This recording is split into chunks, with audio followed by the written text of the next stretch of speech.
Welcome to the Jill on Money podcast. It's Saturday, December 11th. This weekend, we've got a cool two-part interview with the founder and CEO of a company called Arrived. What is Arrived? Well, I'm glad that you asked because this is a way to invest in real estate with fractional ownership. And I'm going to let Ryan give you the rundown. The CEO's name, Ryan Frazier. The company is called Arrived, and we're going to talk a little bit about how this concept developed.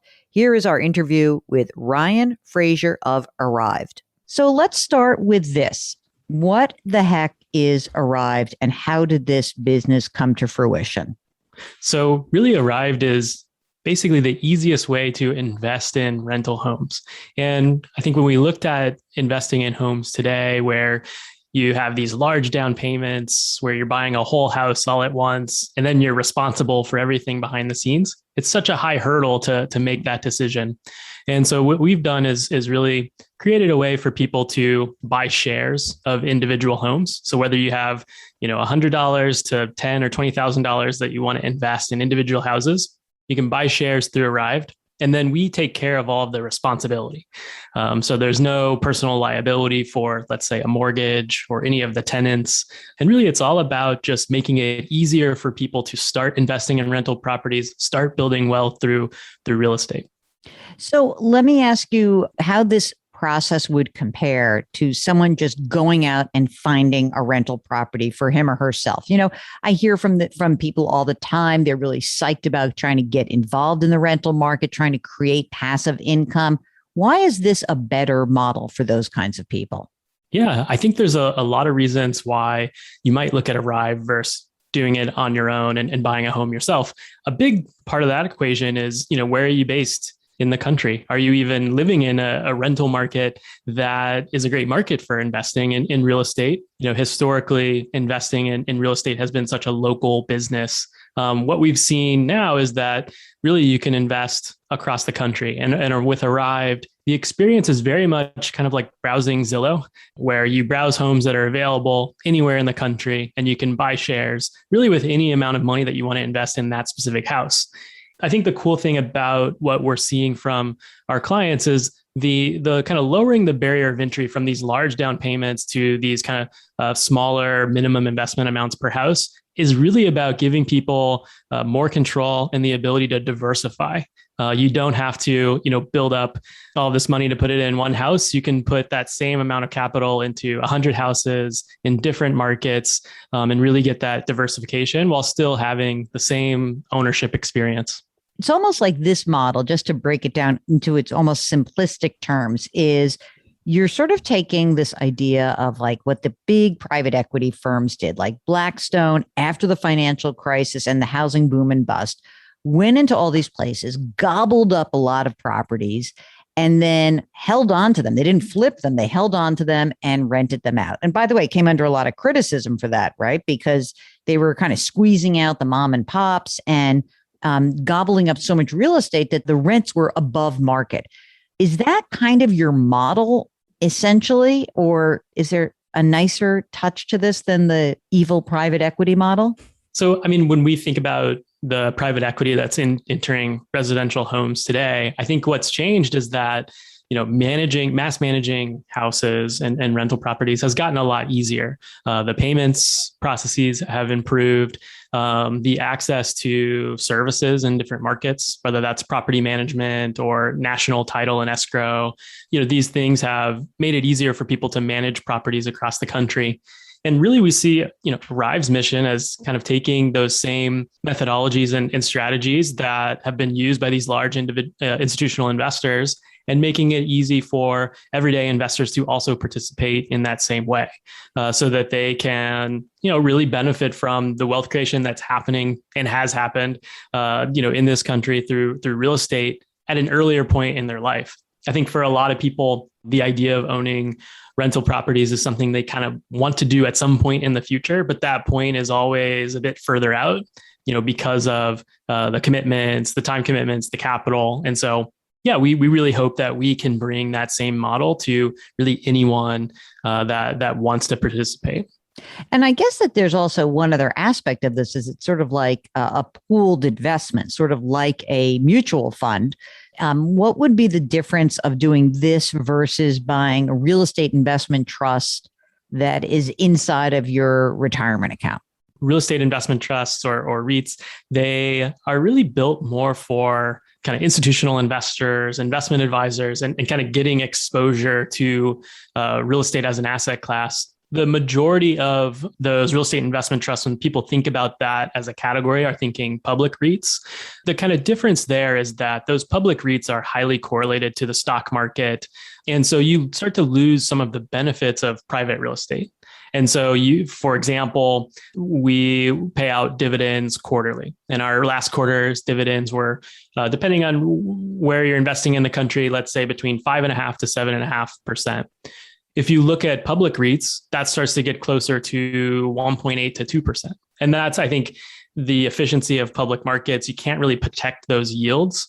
And right now, when it's very hard to find these long-term, high-yielding assets because of where interest rates are at today, that makes real estate or private real estate really attractive. And then you also can be closer to the asset from an appreciation potential. Ultimately, you're an equity holder in the house and not just a stockholder that might trade based on sentiment or where people might be thinking interest rates are heading. So you get more of that stability by being close to the asset. And that's really what we're trying to do, is kind of recreate the direct ownership of real estate and that experience, without a lot of the work involved. Yeah, without getting a phone call at midnight saying your pipes exploded and where the heck is the plumber. So let's go back a little bit also and tell me about how you formed the business, because there's a couple of big names behind you. So I want to get back into the user experience, but let's talk about the formation of this business.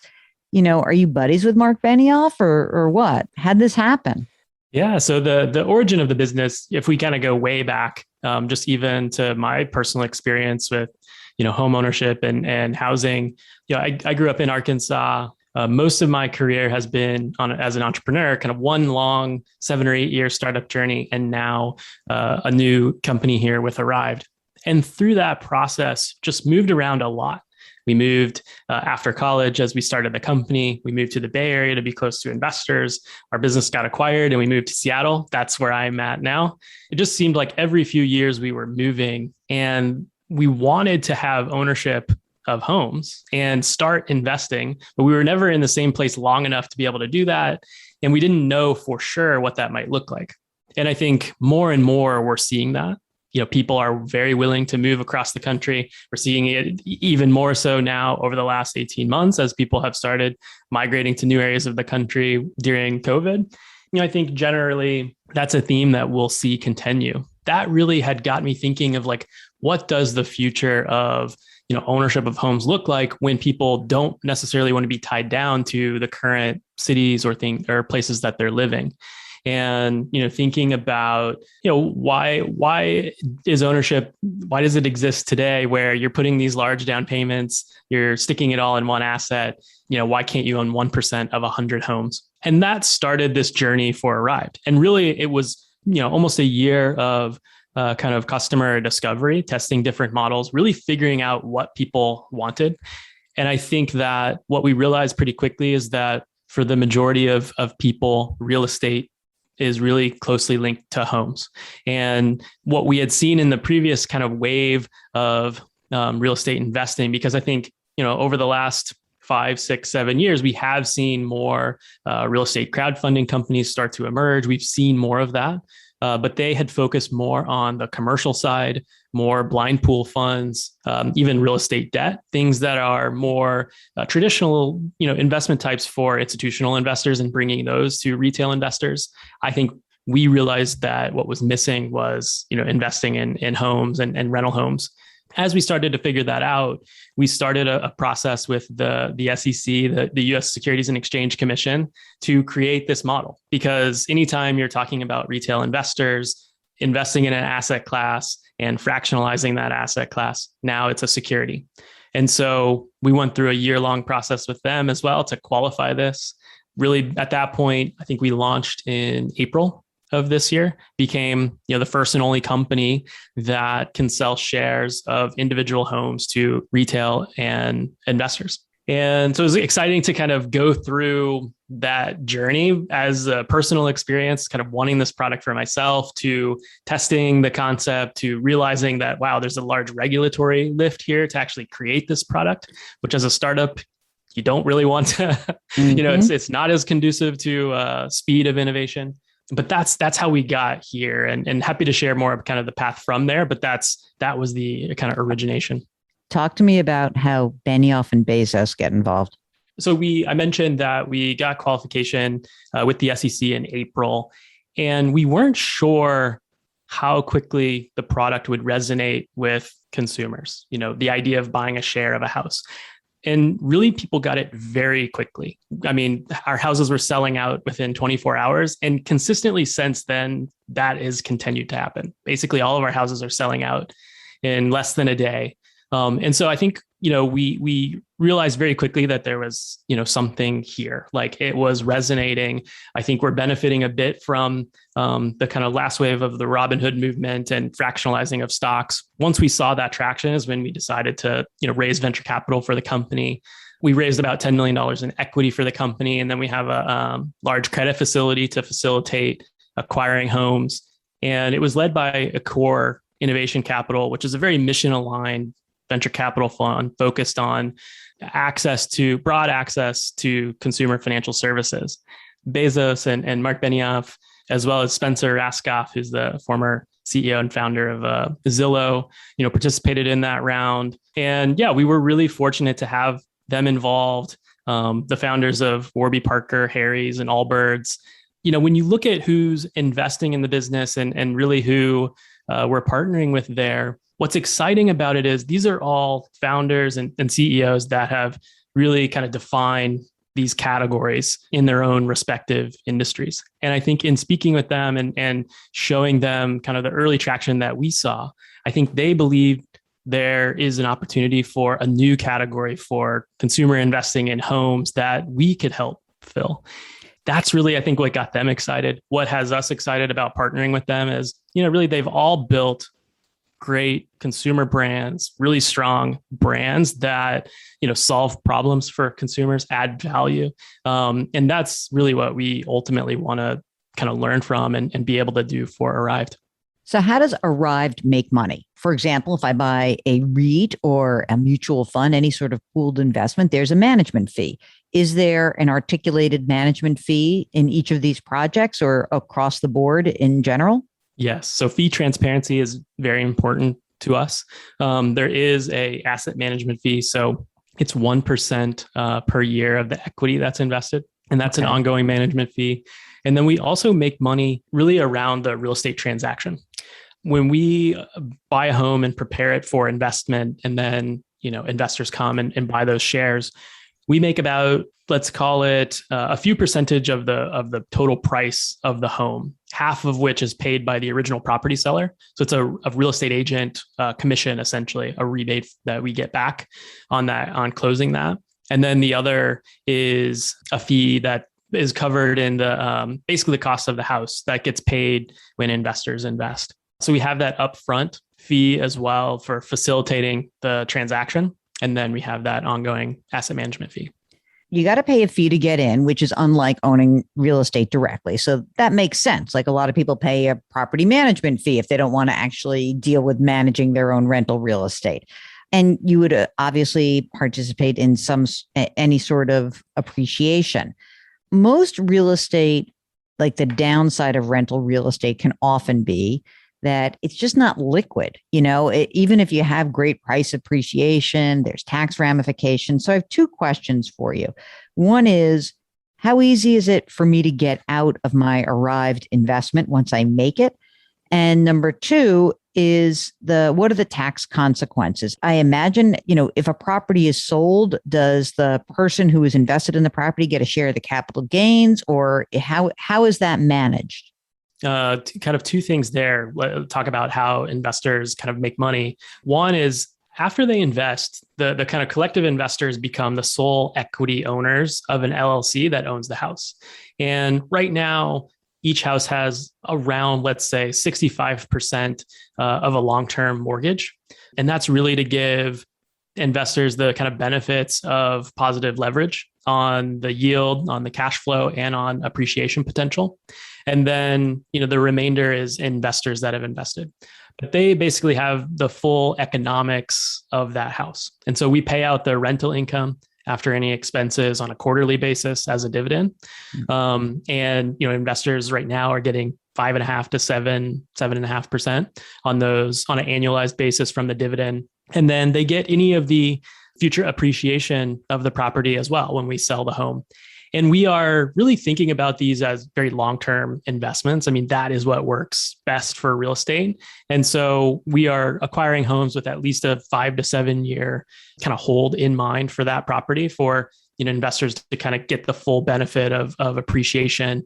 And depending on the markets, I mean, the leveraged appreciation, it can be double digits on an annualized basis when you look at the historical data. And so that combined with the dividend yields is really what drives that return. That said, we know investors may want to get their money out earlier. And part of the regulatory structure is that these are public offerings. They're essentially mini IPOs. And so that means that the shares can also be free trading. So we're working on now next year, launching a secondary kind of market that would make it easier for folks to get liquidity during trading windows throughout the year if they would like to. So we're still working out the specifics of that. But the idea is that, as we grow kind of the portfolio of homes, we offer them through, our IPO process, the original issuancy. But then, investors could have that option to buy and sell from each other through the platform without going through the full process of selling the property. Look, we're sort of in this strange period in the housing market, which is there's just not a lot of supply. So how many properties do you guys own right now? So we have acquired so far this year about $20 million worth of rental properties across 12 cities. And really, we've spent the last 4 to 6 months after we've launched on expanding our market footprint, because we know that investors are wanting to diversify in multiple cities. And so we really want to make that possible for them. But expanding that footprint also helps with the acquisition side, where you're right, it is a very competitive market right now. So having that market diversification also means that we have more places that we can go to buy. And our view is, we want to buy the best homes that meet these models in each market, and we want to be really selective. And so that's helped us there. So how many properties is 20 million represent? How many actual properties? Yeah, I think that's something, 75 or so properties. 75 properties. What are you going to do in order to scale this model? I mean, you need hundreds, if not thousands of properties to really make this work. So what's your goal? How many properties do you want by the end of this year and next year? It's a great question. And I think that, when we think about where we're headed, you're right. There is a ton of demand and interest in investing in rental properties. And today, I think over 16 million single family homes are owned just by mom and pop owners of rental properties. So when you think about the potential, the majority, over 95% of rental houses are owned by mom and pop owners today. And then you think about the fact that, they have no support. They're fully responsible for those homes. They're, almost half of them are self-managing. And then you think about, well, what does the next generation of mom and pop owners of rental properties look like? That's people like me. What is that going to look like for me? And I really think it's going to be, remote. I think people are going to want to invest, in different areas of the country. I think they're going to want to do it in a managed way where they're not totally responsible for everything and kind of have it as a passive investment. And so that's really who we're trying to serve is kind of that next generation that's owning, rental homes today. Okay, that's it for the day. Tomorrow, we will continue this conversation with Ryan Frazier. If you're interested, you can go check out their website for Arrived. We have nothing to do with this, no sponsorship, just telling you if you want to check it out. It's arrivedhomes.com, so you can check that out. As always, we are very grateful that you listen. If you've got a financial question, if you're thinking about investing in real estate, then send us a note. Go to our website, jillonmoney.com. Click the contact button. We'll get your message. Let us know if you want to come on the air. We'd love to have you on the air. And don't forget to subscribe to our sister broadcast. It is called Eye on Money. Okay, do something nice for someone else today. Grit, growth, grace. We'll talk to you tomorrow. Thanks for listening.